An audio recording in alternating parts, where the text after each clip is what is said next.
Welcome po sa aking YouTube channel. Sa mga hindi pa po nagsusubscribe, please click the subscribe button po. Ayan, today po ay magluluto po tayo ng ginisang upo with sardines. At ang ating mga sangkap, syempre po ang ating upo.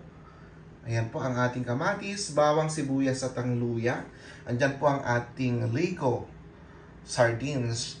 Ayan po, andyan din ang ating magic sarap, ang ating black pepper, ang ating mantika at ang ating patis. Yan po ang ating mga sangkap sa ating lulutuing ginisang upo with sardines. Ayan po.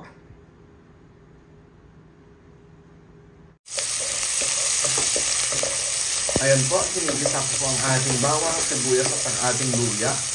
Tinuna ko lang yung ating bawang, kaya nagbabrown na po yung bawang natin. Ayan, isusunod ko na rin po ang ating kamatis.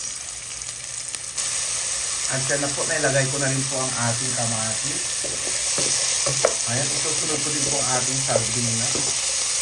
Ayan, okay lang sa akin kahit magulog po yung sardina. Basta maluto lang po siya.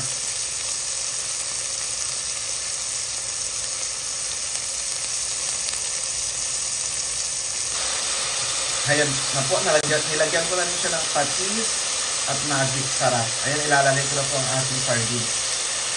Then, lalagyan ko na rin po siya ng tubig. At yan na po. Ayan, kumukulo na. Kasi nilagyan ko ng tubig. Ilalagay ko na po ang ating upo.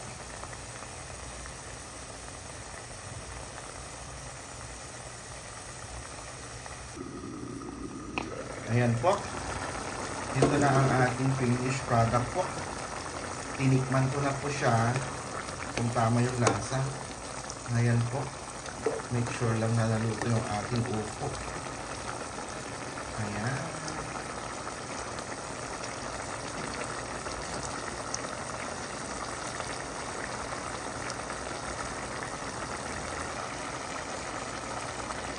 At ito na po ang ating finished product po. Ang ating ginisang upo with sardinas. Ayan po. Luto na siya. Pwede na po tayong kumain. Ayan po.